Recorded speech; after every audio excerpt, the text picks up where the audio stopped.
If you haven't watched the previous video from Rick's story, go watch it first.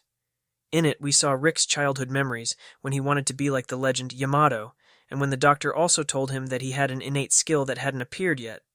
While Rick was waiting for his skill to appear, which took a long time, his family's pressure made him apply for a job, and he worked until he reached the age of 30. One day, he met Rionette, and at first he thought she was an ordinary person and tried to save her from a monster, but the opposite happened. She saved him. When they talked, Rick asked her if he could become an adventurer now, and Rionette explained to him that it was impossible. He then invited her to dinner, and on the appointed day, a big dragon suddenly appeared before Rick and Rionette. Something happened that prevented Rionette from fighting it. At that moment, a mighty power emerged from Rick, and he defeated the dragon. After recovering from treatment, Rionette asked him to join their party. I wonder what will happen next. This is what we will find out in our episode today. Before we start today's episode, don't forget to like the video and subscribe to the channel so we can release the next episode as soon as possible. It was scheduled for Lynx, who is currently recovering in the hospital, to visit Rick to congratulate him on passing the exam and ask if he was still up for getting those drinks they talked about earlier. Rick was happy to hang out with Lynx, but as soon as Lynx mentioned his desire to visit Rick at home, Rick's face contorted as never before. Rick tried to persuade Lynx, but since Lynx was very insistent, Rick gave him some directions and told him to wear the strongest set of armor if he wanted to survive. Initially, Lynx didn't understand why Rick was making such a fuss about someone coming over, but when he arrived at the address given to him, he realized that Rick literally lived in the Demon Lord's castle. When he reached the front door, he rang the bell, and Rick came out to greet him. Inside, the castle was much more beautiful than Lynx had expected. As they entered, Rick apologized for making Lynx come all the way out there. Lynx said it was fine because he didn't encounter any monsters along the way. Rick explained that monsters never come near the castle, which made Lynx wonder why he had to wear armor if that was the case. Rick said it was to protect Lynx, but not necessarily from monsters. They entered the castle, and Rionette was there to greet Lynx, who returned the greeting and thanked her for her help earlier. Then Kitaerarete came walking down the stairs, extremely excited to see Rick, and cast a massive lightning spell directly at Lynx. Now, Lynx would surely die if that bolt hit him, but fortunately, Rick was there to knock him out of the way, so the only damage was a hole in the wall. Rick then scolded Kitaerarete for using magic in the castle, after he specifically told her not to. But Kitaerarete complained that Rick hadn't played with her in a while, so she was bored. Since Kitaerarete didn't seem to feel sorry for her actions at all, Rionette intervened and said that as punishment for her reckless use of magic, the cost of repairing the wall would be deducted from Kitaerarete's food budget. This finally made Kitaerarete apologize for what she did, and promise not to use magic indoors again. But Rick knows that Kitaerarete will definitely do it again once she gets bored, so he tells Lynx to go ahead and play with her. Lynx is asked to make himself at home, but the place is so big that he has no idea where to start. He looks out the window and notices Mizette casually working on his military weapons, so he goes to say hello. Rick had informed Mizette of Lynx's arrival, so Mizette welcomes him. Lynx asks what he is working on, so Mizette explains that building things like this has been an old hobby of his, and he named this bad boy Patricia. He offers to let Lynx try it out and shows him how to hold it. Lynx aims at the target, but when he pulls the trigger, he is shocked by the level of power that Mizette has packed into this thing, and Mizette does it just for fun. After that, Lynx continues exploring the castle until he comes across Broston's room, and he is completely shocked to see an orc there. So, he leans in to get a better look, but Broston notices him and invites Lynx to come in if he wants. Lynx accepts the invitation and enters Broston's room, amazed at the number of books in Broston's collection. Broston explains that he enjoys being surrounded by books, and collects them a lot, although he has recently been focusing on training Rick, so he couldn't read all the new books in his collection. Lynx asks if Broston supervised most of Rick's training, and after Broston confirms this, he asks if Lynx is interested in training as well. Lynx eagerly replies that he would love to have a lesson from Broston. Since he has a motivated look in his eyes, Broston agrees to teach him. After Rick finishes playing with Kitaerarete, he goes to look for Lynx so they can have some drinks together, but to his horror, Mizette informs him that she saw Lynx heading to the forest with Broston. Rick knows exactly what training with Broston is like, so he is very worried about Lynx's safety. Meanwhile, Lynx is currently falling from the edge of a cliff with huge weights tied to his ankles, and as he goes over the edge, he is convinced that today is the day he will die, so he starts saying his goodbyes. He apologizes to his daughters for not being able to return home, but as he lands on the ground, he thankfully lands on the stomach of the pit that Rionette was going to use to prepare dinner for everyone. After Lynx lands, he sincerely thanks Rionette for saving his life. From the weights he was wearing, Rionette can already tell that Broston was behind all this. Lynx confirms this and tells her that Broston told him to run down the cliff with weights attached to his feet, and before Lynx even had a chance to process the absurdity of his words, Broston had already pushed Rick off the edge of the cliff. Lynx really thought he was going to die for a moment there, and Rick says he is right to be worried about death because Broston was the main reason for Rick's death during his training.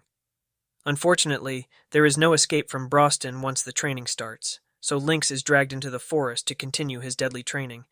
By the end of the day, Lynx is still alive but completely exhausted. Rick asks why Lynx agreed to train with Broston, even after knowing what he went through during his training. But Lynx didn't think it would be that bad, because Braun said he would give Lynx some light training. But this is where Lynx was wrong because Rick learned the hard way that you can never trust what Broston says.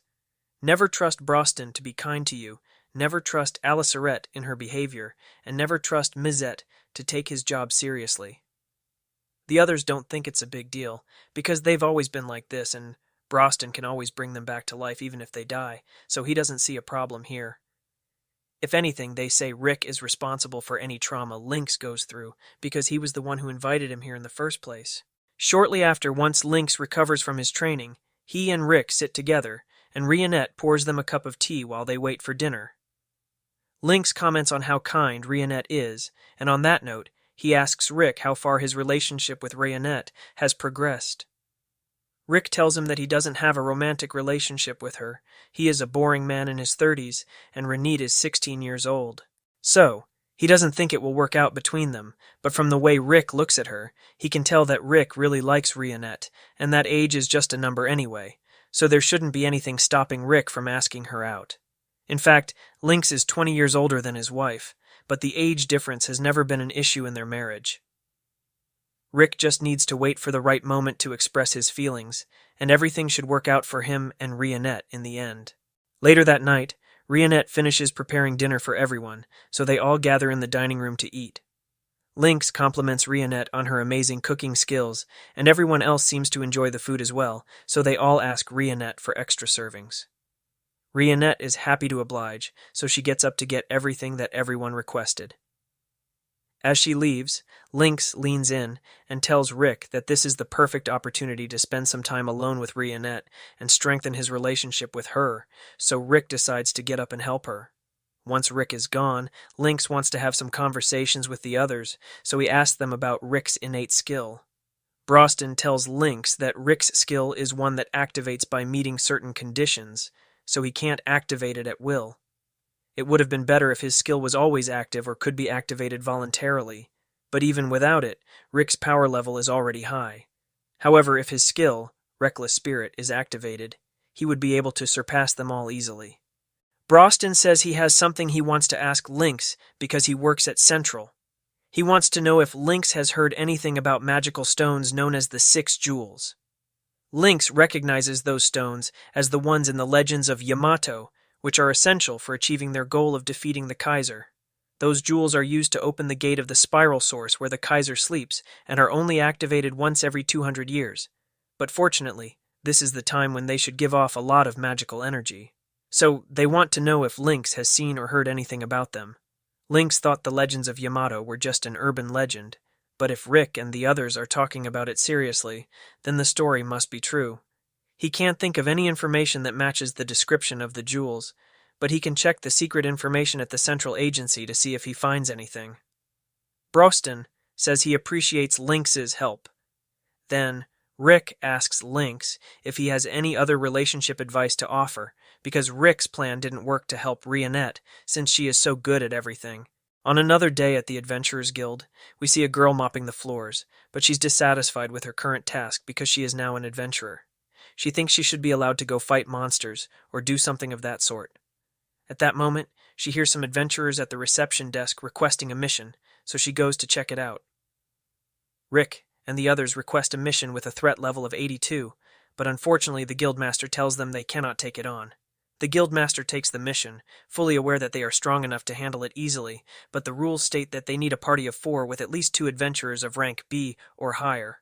Therefore, the guildmaster asks to find a random person to join them so they can meet the mission's quota, and the girl is the closest random person available, so the guildmaster approaches Ray.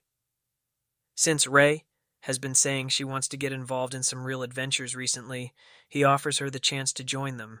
Ray doesn't fully understand what the big deal is, but since the team consists of an old man and a young girl, she thinks it seems normal enough, so she decides to overlook the fact that Prost is a talking orc and acts as if this is a normal adventurer group. She introduces herself and says she's ready to join their team, and they set out on the mission. Along the way, Kitaerarete says she feels something up ahead, so Ray asks if they are looking for something specific. Rick explains that they received a tip from a friend that they are searching for a special magical stone somewhere around here, so that's why they came. As soon as Ray heard Rick mention a magical stone, she began to wonder how much they could sell it for. While it might be incredibly valuable, they don't intend to sell it because it could be dangerous in the wrong hands and might even attract monsters. Ray says she's not worried because she's strong enough to defeat any monsters that attack her, adding that she's only at rank F now, but will soon be on her way to a higher rank. Ray asks Rick about his rank, and Rick tells her he was recently promoted to rank E. While Ray doesn't say anything out loud, she internally describes Rick as a washed-up loser because he is still at rank E at his age. Shortly after, Kitaerarete spots a winged dragon, which is exactly what they hoped to find. Ray begins to panic because winged dragons are extremely powerful, but Broston simply walks toward the dragon and slaps it away. He deliberately chooses not to kill it until he calls for backup. But this only made Ray more terrified, as a swarm of winged dragons means a death sentence for the adventurer. Broston was fed up with all her complaints, so he asked Rick to take Ray and take her somewhere else for now. Rick led her out of the forest along the path. Ray started talking about how crazy Broston was for deliberately attracting the attention of all those winged dragons, but after a few seconds, the bodies of the winged dragons began falling to the ground as Broston and Kitaerarete started slaughtering them. Ray was stunned by what she saw. While she was stunned, she almost got killed by a red dragon, so Rick pulled her to a safe place. Red dragons are so powerful that even A-rank adventurers struggle to defeat one, so Ray thought they needed to get out of there, as she was rank F, and Rick was rank E. But Rick just walked towards the dragons and blew one's head off with a single punch, leaving Ray stunned again. By the next day, Ray was deep in thought about what happened to her the day before. The guild leader was happy to see her alive and told her that the Orihalcon Guild is the strongest guild in the continent, consisting of adventurers all at the same rank level. The whole experience motivated Ray to train hard so she could eventually reach S rank. So she handed her broom to the guild leader to start training immediately, but sweeping floors was her kind of job, so the guild leader wasn't pleased. Meanwhile, after returning from the winged dragon hunt, Rick and the others managed to recover one of the jewels from the winged dragon's lair, and using it, Mizette was able to use magic to locate the next jewel they would find. They must find it, and it seems to be in her Autopia, a large city known for its coliseums and powerful fighters. This was the end of episode 5. Subscribe so you don't miss the next part.